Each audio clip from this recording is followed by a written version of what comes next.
Two guys of Minnesota sports flowing in their veins. Mackie and Judd on SKOR North and SKORNorth.com. All right, we have some new interesting information. Some of it is actually new. Some of it came out a few weeks ago, but it's the first time I've seen it on Carlos Correa's ankle. Can't tell if it's just the salty New York media didn't get your guy, and Minnesota undercut you for one of the best shortstops in the league. Are you just being salty, or is there some fire where there's smoke here? So we'll get to that. But Judd was just telling us off microphone that you witnessed a high-speed chase after the Wild game last night. Yes, I was driving home, and I have, keep in mind now, it's been 30 plus years of driving home, after Twins games, North Star games. So I've driven home 1,000 times. I've never seen this before. This was your first at any time of day, first time seeing a high-speed chase. I've probably seen two in my life. It's very exciting. I've definitely never been in the middle of one like this. So I'm driving home, 94. I'm probably around Snelling or something like that. And I see a cop car in my rearview mirror, and I can't decide which way it's going. It's a long ways away, but it's moving at a sort of a rapid speed. I can tell that, okay? Are there a lot of cars on the road at this time? No, it's not too bad. It's not too bad. It's not abandoned, but I wouldn't say it's a lot of cars. Yeah. It's a free flowing freeway experience. It's a good time to, if you're trying to get away from the cops, to drive 120 miles an hour. 100%. I'd watch out for black ice on the exit ramps, but that's okay. So that's move one that I'd like to break down. Bad guy decides to try and lose cop, and at this point it's one cop in hot pursuit. So it's not like a convoy yet. Bad guy decides to do exactly what you just said. He decides to do the rope-a-dope by using the exit and then the on-ramp, which personally I think slows him down. I think if you're going to respect it. What does he think is going to happen? The cop's going to go up and take a right on the exit and get fooled? I played Grand Theft Auto enough. You pull into a garage, after the exit or something to get the stars down. I think you kind of respect the move. I was actually just going to say this is Grand Theft Auto. You got to be careful, because once you get to 4 or 5 stars, now the army's after car, you. Yeah, this whole thing. So bad guy decides to exit and then enter again. So, and I'm going, let's say 60 or something. Did he use his blinker? Well, first of all, the first time I saw him, I saw these lights dart off, but then they come back on. No blinker. This guy's violating every rule of the road. So then he gets back on. Cop comes back with him. So the cop followed him, obviously. And I'm driving, and I see this guy's lights, bad guy's lights. So his headlights are coming up on me. I'm like, he's going 95, 100, something like that. So here's where I made a decision. I'm like, I'm not going to move. I'm just going to keep going, and I'm not going to move because he's going to want to get by me. Yeah, because if it's like a shootout, or it's like PKs in soccer. Yep. You don't want to. You're going to guess right, but if he guesses right, now he runs into you, and why guess right? It's my road too. You're bad guy. If you're going to engage, you do what you do. I'm going to continue as if you're not there. Because if I panic and I swerve at all, I'm going to cause a problem. And this is a chase, high-speed chase, hot pursuit. Who am I to get involved? So he goes by me perfectly, just bang, nice move. And then cop comes. And cop is, so I have now gotten into the right lane, I think, but I'm not slowed down. Cop comes and darts by me, and then the convoy of cops come, which is intermediate because they weren't in the hot pursuit, but of course they wanted to join, which is, I respect that too. You're a cop, you get X amount of excitement. You're a little bit bored. Yeah, going 120 suburbs, is exciting. So you're going, and I think it was St. Paul cops, but anyway, so bang, bang, bang, they all go by me. I call Dawn because I'm like, this is awesome. She's like, hang up the phone and be careful. I'm like, no, I'm watching this unfold. I got to tell somebody. This is awesome. I was telling, when you were kind of briefly explaining the story, I've seen 2 high-speed chases. One, I was like a kid, and it was in the car with my parents.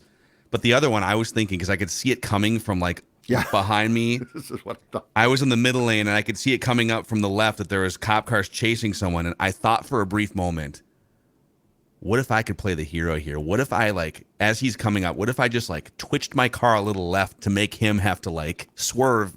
And now he's, but then would that kill him? Would I feel bad about that? Well, Or and would you it might- hurt me? Would he and clip you my might car? get- Not worth Yeah. it. Not worth it. It's called a pit move, and cops are experts, but I think that you did the exact right thing.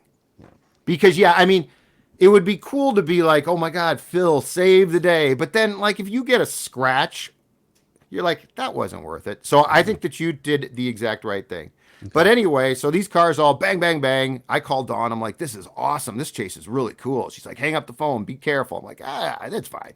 So I tweeted about it when I got home last night, and I got a note that said, did you pull to the right side and stop? And this is where I have redefined for myself Judd's rules of the road. Okay? If it's an ambulance or it's just a single cop car, and it's clear that, like, they're going to an emergency, I feel that it's my job to if I can, if it's convenient, because, like, it can be hard, but if I can, I will stop. I'll go to the right shoulder and stop, okay?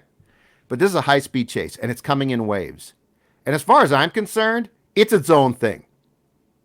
Because it's not you're not going to a heart attack. It's a high-speed chase. I have no idea who's coming next, and damn it, it's my road too. I feel like it's just on a freeway, and it's been a while since driver's ed class, so I'm not exactly sure. I know you're supposed to get out of the way and move to the right. Yep. On a freeway, you're supposed to stop? I don't know. I saw the other day there's an ambulance coming up from the left side. Again, there's like 3 or 4 lanes of freeway here, and there's a bunch of cars all over the place. And everyone just kind of moved over to the right, but kept going 60, 70 miles an hour while the ambulance passed on the left. Yeah. I feel like it's unreasonable to ask everyone to just move all the way over and stop on I a don't think freeway. it's a full stop. It's more of like get on the shoulder, and if it's a 60 mile an hour range, go down to 40, 45. Yeah, and then just get out of the way, basically. Get out of the way. But my point is, in this case, in my first hot pursuit, it's my opinion that this is still my road too. So, like, I'm not going to cause problems, but I ain't going to slow down. And I will make room to make sure I'm personally safe. But I'm not going to. It's not my job to help out here. Wait, but you did say you moved over to the right at one point. But were you in the middle lane? Yes. I was in the middle lane when bad guy passed me. I was like, "Cool, I'm driving home. I'm listening. Evening, Judd. I'm listening to the radio until I called Dawn to tell her to express to her my excitement. And then when bad guy got by me, I got to the right lane, but I didn't stop at all. And then all the cop cars, of course. And this is the thing. The cops are good at this, right? They're all going left lane. They're going 100.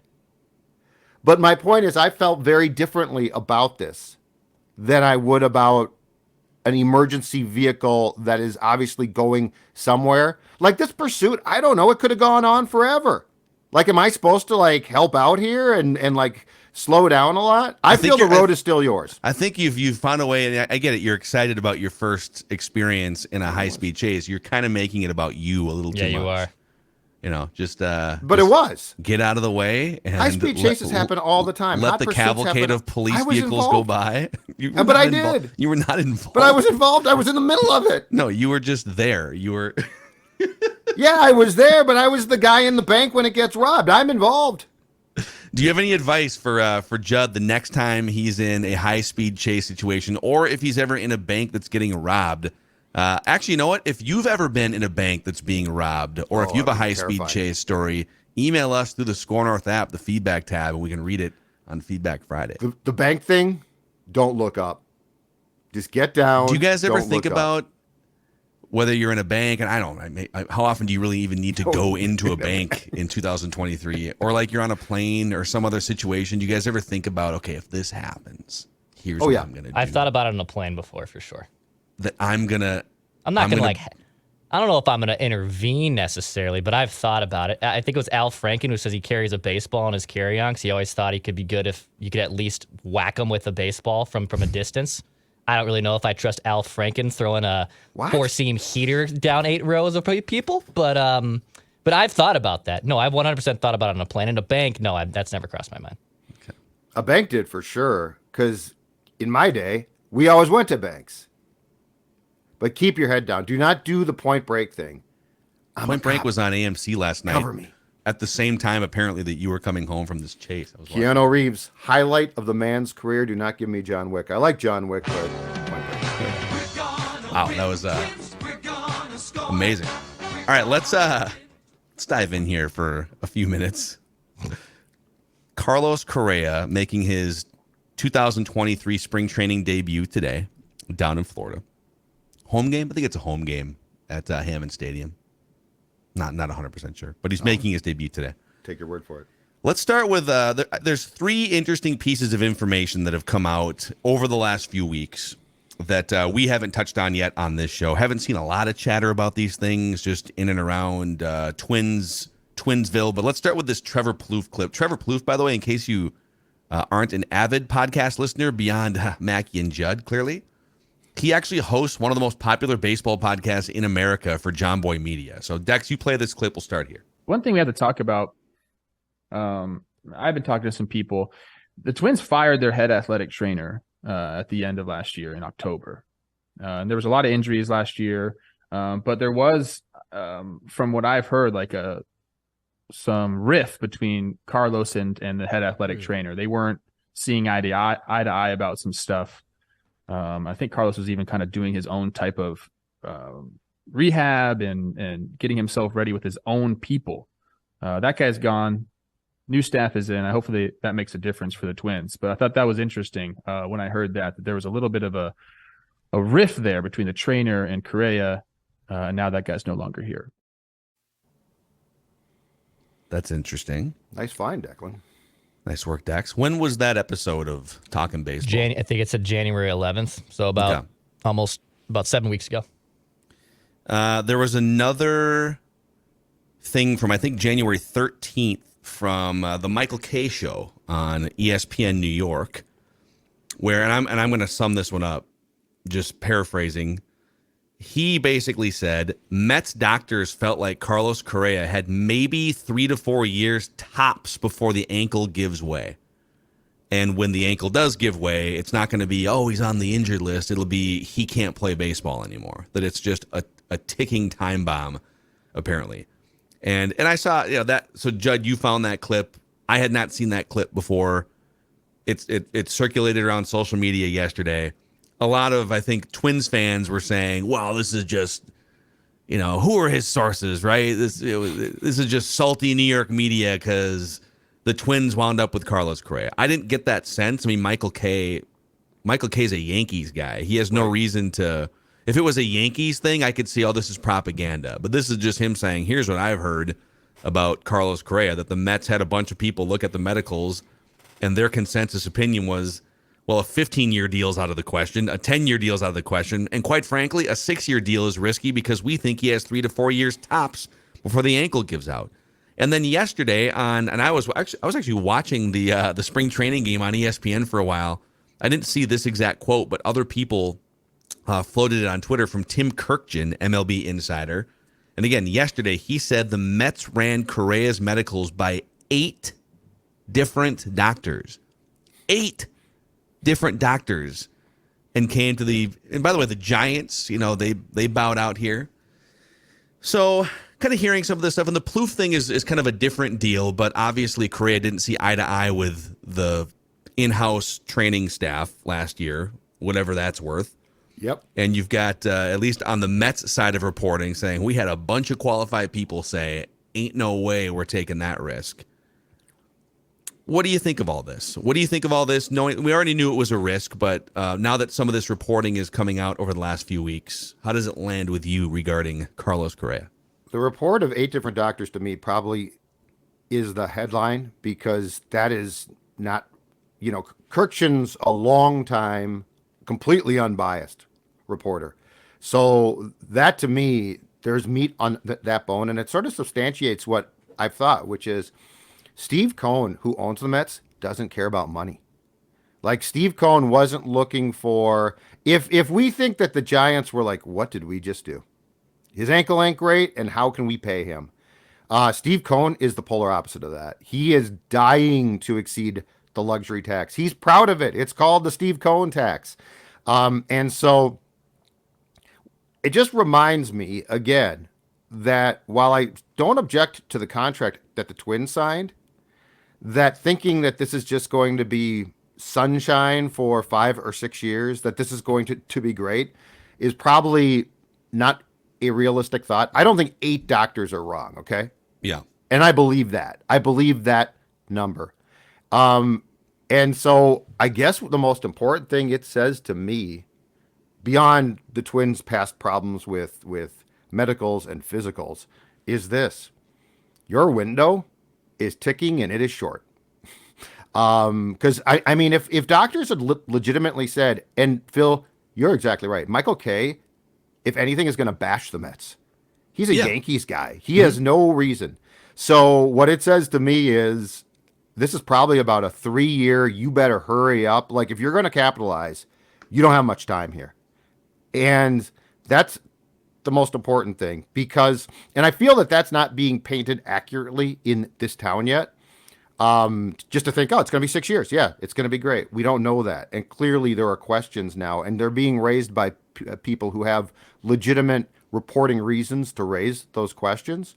So this just expedites when the Twins need to win and win big by before there's concern. The Plouffe thing is a little bit different, and we could certainly talk about that. The Plouffe thing reminds me a little bit more of some of the stuff that came out about Russell Wilson in Denver, which is I got my guys.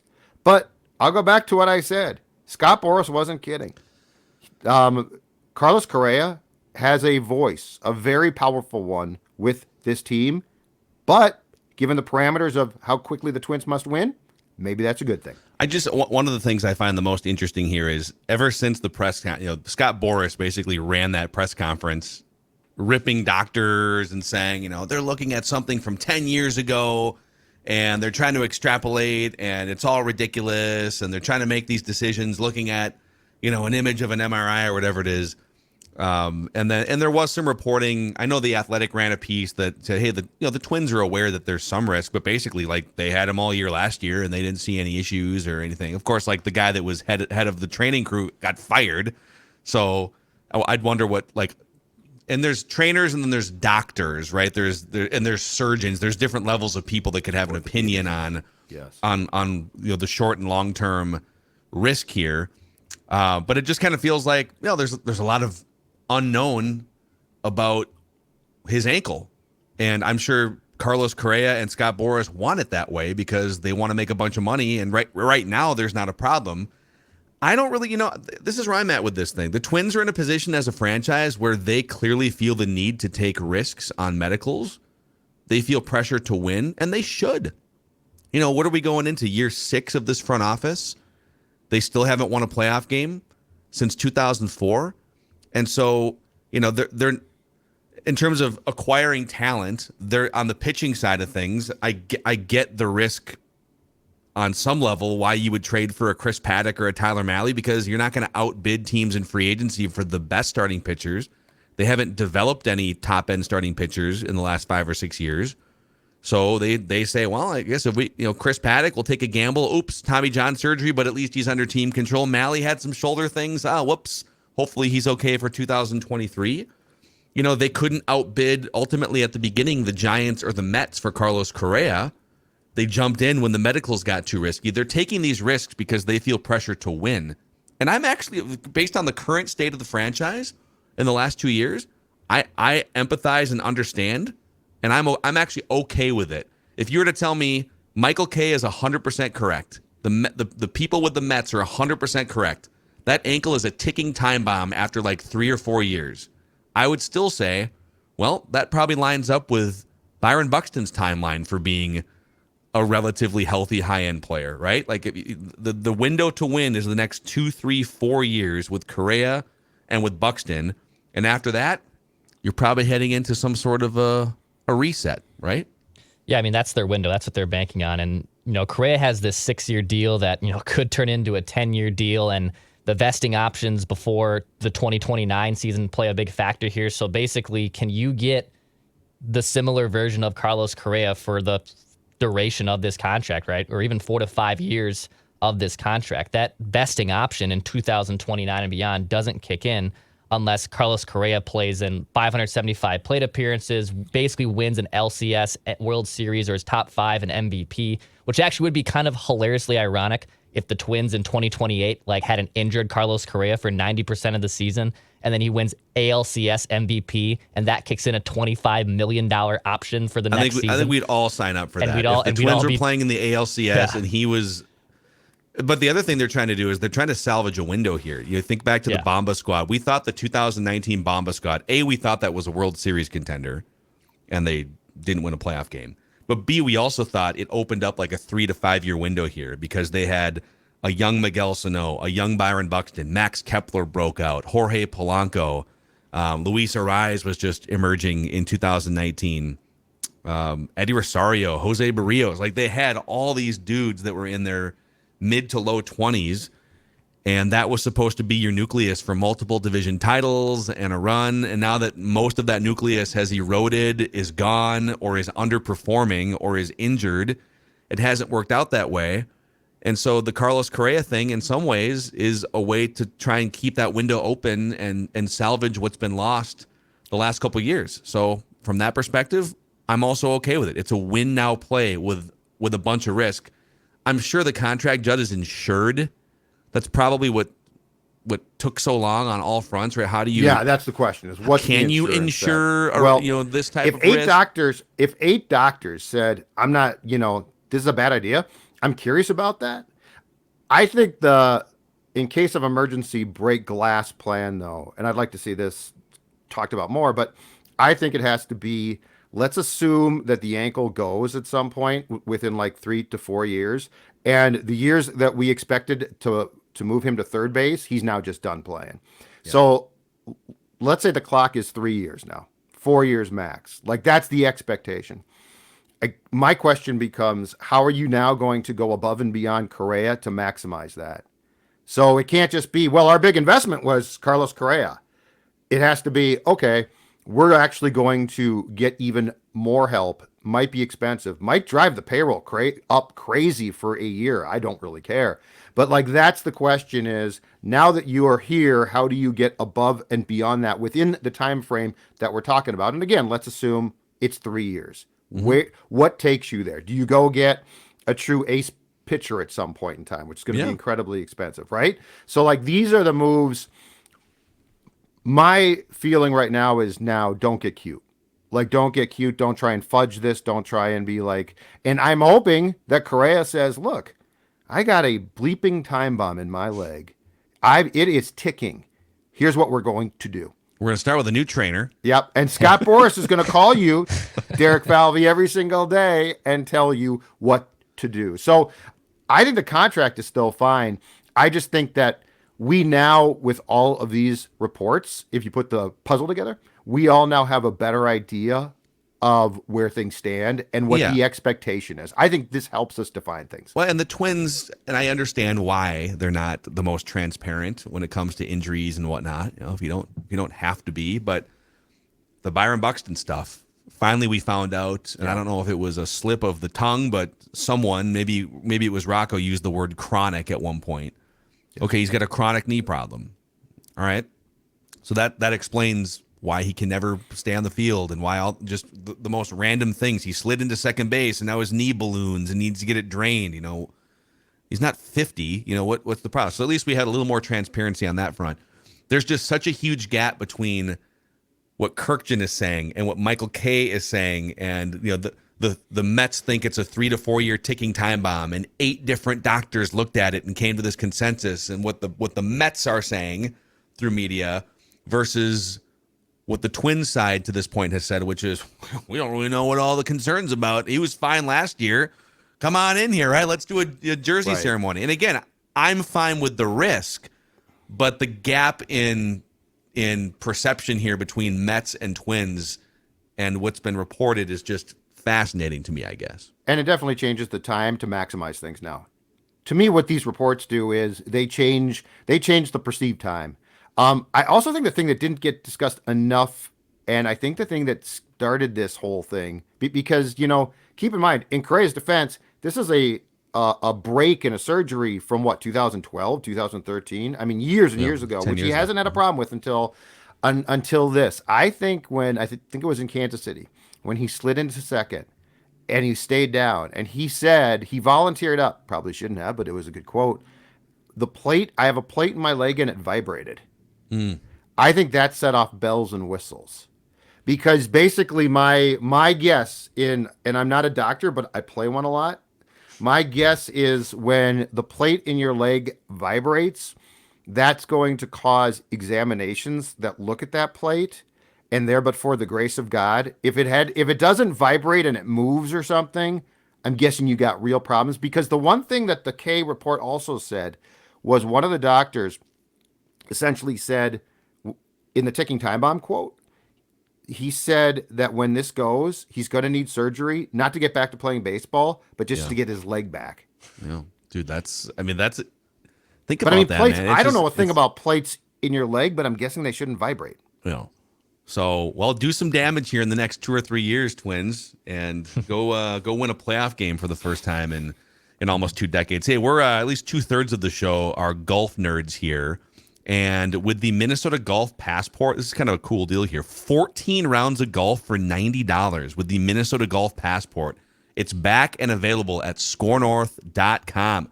As a Golf Passport cardholder, you are entitled to 13 18-hole rounds of golf for just one low price of $90. A $400 golf value, again, for just $90. So if you want to get out and shoot 105 like Declan and I are going to go do a bunch of times this summer, go to scorenorth.com, SKOR Type in the keyword passport at scorenorth.com. All right, we have Write That Down predictions on Mackey and Judd and the SKOR North YouTube channel today, too, and as well on Purple Daily, so be sure to check those out.